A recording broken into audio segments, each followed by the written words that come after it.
வணக்கம். இன்னைக்கு நாம சில முக்கியமான விஷயங்களை பத்தி பேச போறோம். FY26ல சில இந்திய நிறுவனங்கள் பயங்கரமான வளர்ச்சி இலக்குகளை அறிவிச்சிருக்காங்க.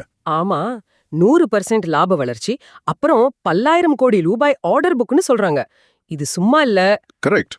கிரீன் எனர்ஜி, எலக்ட்ரானிக்ஸ், இன்ஃப்ராஸ்ட்ரக்சர், ஃபார்மான பல துறையில இருந்து ஒரு 6 நிறுவனங்களோட எதிர்கால திட்டங்களை கொஞ்சம் ஆழமா பார்க்கலாம். என்ன சொல்றீங்க? கண்டிப்பா பார்க்கலாம். இதுல கவனிக்க வேண்டியது என்னன்னா, இந்த நிறுவனங்கள்லாம் பல வேற துறைகளை சேர்ந்தது. இது இந்தியாவோட பரந்த பொருளாதார வளர்ச்சியை காட்டுது. சரிதான். வெறும் நம்பர்ஸ் மட்டும் இல்லாம பெரிய ஆர்டர் புக்ஸ், அப்புறம் இந்த கேபெக்ஸ் திட்டங்களோட வர்றது ஒரு முக்கியமான விஷயம் இல்லையா? நிச்சயமா. ஆனா இந்த திட்டங்கள்லாம் எப்படி செயல்படுத்துறாங்கன்றது தான் அசல் விஷயம். அதை நாம பார்க்கணும். இந்த மாதிரி தகவல்கள் எல்லாம் தேடி எடுத்து உங்களுக்கு தர்ற எங்களோட முயற்சிக்கு நீங்க ஒரு லைக் கொடுத்தீங்கன்னா அது எங்களுக்கு இன்னும் கொஞ்சம் எனர்ஜி கொடுக்கும். சரி, முதல்ல வான் எனர்ஜிஸ் சோலார் பவர்ல ஒரு பெரிய பிளேயர். அவங்க FY26ல ஈபிட்டா 75லேருந்து 90% வரைக்கும் வளரும்னு எதிர்பார்க்கறாங்க. அதாவது சுமார் 5500 கோடியிலிருந்து 6000 கோடி வரைக்கும். ஆமா, அது மட்டும் இல்ல, அவங்க கிட்ட 47,000 கோடிக்கு ஆர்டர் புக் இருக்கான். நினைச்சு பாருங்க, இந்தியால பெரிய சோலார் செல் ஃபெசிலிட்டி, அமெரிக்காலயும் புது கெப்பாசிட்டின்னு இறங்கியிருக்காங்க. இது ரொம்ப முக்கியம். ஏன்னா இந்தியால இருக்கிற மிகப்பெரிய இன்டிகிரேட்டட் சோலார் நிறுவனங்கள்ல இதுவும் ஒண்ணு. அரசாங்கத்தோட சோலார் திட்டங்கள், உலக அளவுல கிளீன் எனர்ஜி தேவை, இதெல்லாம் உங்களுக்கு சாதகமா இருக்கு. அப்போ வளர்ச்சி பிரகாசமா இருக்குன்னு சொல்லலாமா? சொல்லலாம். ஆனா நீங்க கவனிக்க வேண்டியது, இவ்ளோ பெரிய திட்டங்களை எப்படி முடிக்கிறாங்க, லாப வரம்பு அதாவது மார்ஜின் எப்படி இருக்குன்னு பார்க்கணும். எக்ஸிகியூஷன் தான் இங்க கீ. சரி, அடுத்து genus power infrastructures, smart metering துறை. இவங்க FY26ல ரெவென்யூ அதாவது வருமானம் சுமார் 60% அதிகமாகி 4,000 கோடி ஆகும்னு சொல்றாங்க. அவங்க கிட்ட இருக்கிற ஆர்டர் புக் கூட ரொம்ப பெருசு, 30,110 கோடி. இது அடுத்த 3 வருஷத்துக்கு அவங்க நிலைய நல்ல வலுவாக்கும். ஆமா, அசாம்ல டிசம்பர் 2024ல புது பிளான்ட் வருதுன்னு சொன்னாங்க இல்லையா? அதுவும் பெரிய பூஸ்ட் தானே? கண்டிப்பா. அது வருஷத்துக்கு 1.5 கோடி மீட்டர் உற்பத்தி செய்யும்.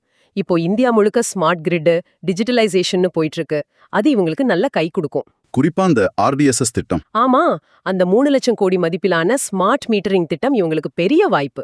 ஓகே, அடுத்ததா வெல்ஸ்பூன் கார்ப். இவங்க பைப்ஸ், ஸ்டீல், இன்ஃப்ராஸ்ட்ரக்சர்னு பல இதுல இருக்காங்க. FY26ல ரெவென்யூ 25%, EBITDA 18% வளர்ச்சின்னு எதிர்பார்க்கறாங்க. ரெவென்யூ 17,500 கோடி, EBITDA 2,200 கோடி. ஆர்டர் புக்கும் நல்லா இருக்கு, 19,550 கோடி. அது மட்டும் இல்ல, அடுத்த 2 வருஷத்துல 5,500 கோடி கேபெக்ஸ் செய்ய போறாங்களாம். இது பெரிய விரிவாக்க திட்டம் மாதிரி தெரியுது. ஆமா, நாட்டுல நடக்கிற இன்ஃப்ராஸ்ட்ரக்சர் வளர்ச்சி, அப்புறம் தண்ணி, எண்ணெய், எரிவாயு திட்டங்கள் இதெல்லாம் இவங்களுக்கு உதவுது. ஆனா இங்கேயும் மூலப்பொருட்களோட விலை ஏற்ற இறக்கம் மார்ஜின்ல எப்படி பாதிக்கும்னு பார்க்கணும். சரி, இப்போ PG எலக்ட்ரோபிளாஸ்ட், எலக்ட்ரானிக்ஸ் மேனுஃபேக்சரிங் சர்வீசஸ் அதாவது EMS, முக்கியமா AC, வாஷிங் மிஷின், கூலர்ஸ்லாம் பண்றாங்க. அவங்க FY26ல ரெவென்யூ 33% வளர்ச்சின்னு சொல்றாங்க, 7,200 கோடி ரூபாய். அவங்க கேபெக்ஸ் பிளான் கூட பெருசா இருக்கு. 800 to 900 கோடி செலவுல 4 புது கிரீன்ஃபீல்ட் ஆலைகள். சொத்து மதிப்பே இரட்டி பார்க்க போறாங்களாம். இது சைனா +1 ஸ்ட்ராட்டஜி, அப்புறம் நம்ம அரசாங்கத்தோட PLI திட்டம். இதனால பயனடைகிற ஒரு நிறுவனம். 35 பிராண்டுகளுக்கு மேல இவங்க உற்பத்தி பண்றாங்க. அப்போ பெரிய கான்ட்ராக்ட் மேனுஃபேக்சரராக வாய்ப்பு இருக்கு. நல்ல வாய்ப்பு இருக்கு. ஆனா ஒரே நேரத்துல இத்தனை புது ஆலைகள் கட்டுறதுல எக்ஸிகியூஷன் ரிஸ்க் இருக்கு. அதையும் கவனிக்கணும். அடுத்தது 5வதா சுஸ்லான் எனர்ஜி. விண்ட் எனர்ஜில ஒரு பெரிய கம்பேக் கொடுத்துட்டு இருக்காங்கன்னு நினைக்கிறேன். ஆமா, FY26ல ரெவென்யூ, EBITDA, PAT எல்லாத்திலும் 60% வளர்ச்சின்னு ஒரு பெரிய இலக்கு வச்சிருக்காங்க. அவங்களோட ஆர்டர் புக் 5.5 கிகாவாட். இது அவங்க சரித்திரத்திலே அதிகம்னு சொல்றாங்க. R&D செலவையும் அதிகரிக்கிறாங்க. விண்ட் பவர் துறைக்கே இப்போ ஒரு நல்ல காலம். அரசாங்க கொள்கைகளும் சாதகமா இருக்கு. அவங்களோட ஆபரேஷன்ஸ் அண்ட் மெயின்டெனன்ஸ் OMS வருமானமும் ஸ்டெடியா இருக்கு. இது நல்ல டர்ன் அரவுண்ட் கதை தான். ஆனா கவனிக்க வேண்டிய விஷயங்கள், கடன் அளவு, அப்புறம் திட்டங்கள் குறித்த நேரத்துல முடிக்கிற வேகம், இதெல்லாம் பார்க்கணும். சரி, கடைசியா செனோரேஸ் பார்மசியூட்டிகல்ஸ், ஃபார்மா துறை. அமெரிக்க ஜெனரிக் மருந்துகள், அப்புறம் CDMO, CMO சேவைகள்ல கவனம் செலுத்துறாங்க. இவங்க இலக்கு இன்னும் ஆச்சரியமா இருக்கு. ரெவென்யூ 50%, ஆனா PAT 100% வளர்ச்சியாம் FY26ல. அடேங்கப்பா, 100% PAT growth. எப்படி இது? அவங்க 31 A&D ஃபைலிங்ஸ், 23 CDMO ப்ராடக்ட்ஸ்னு நிறைய லான்ச் பண்ண போறாங்க.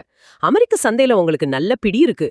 காம்ப்ளெக்ஸ் ஜெனரிக்ஸ், பேக்வர்ட் இன்டிகிரேஷன்ல கவனம் செலுத்துறது லாபத்தை அதிகமாக்கும். FDA அங்கீகாரம் பெற்ற யூனிட்கள் இருக்கிறதும் ப்ளஸ் பாயிண்ட் தானே? நிச்சயமா, அது ஒரு நீஷ் வாய்ப்பு. இங்க நம்ம கவனிக்க வேண்டியது அவங்களோட ரெகுலேட்டரி ட்ராக் ரெக்கார்டு. அது ரொம்ப முக்கியம் ஃபார்மால. ஆக இந்த 6 நிறுவனங்களும் சும்மா நம்பர்ஸை மட்டும் சொல்லல. அதுக்கு பின்னாடி வலுவான ஆர்டர் புக்ஸ், பெரிய கேபெக்ஸ் திட்டங்கள், நல்ல துறை சார்ந்த சூழல்னு காரணங்களும் இருக்கு. இதெல்லாமே பார்க்கும்போது என்ன தோணுது? இதுல முக்கியமா தெரியறது என்னன்னா, இந்த நிறுவனங்கள்லாம் இந்தியாவோட முக்கிய வளர்ச்சி துறைகளை, அதாவது renewable energy, digitalisation, manufacturing, infrastructure இதெல்லாம் பிரதிபலிக்குது. சரிதான். இந்த வழிகாட்டுதல்கள்லாம் ரொம்ப நம்பிக்கையா இருக்கு. ஆனா நான் முன்ன சொன்ன மாதிரி நிஜமான வெற்றிங்கிறது திட்டங்களை செயல்படுத்துறதுலயும் சந்தை நிலவரங்களை சமாளிக்கிறதுலயும் தான் இருக்கு.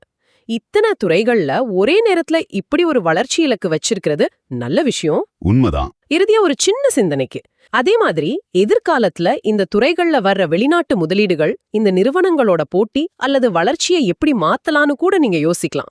கீழே கமெண்ட்ல சொல்லுங்க.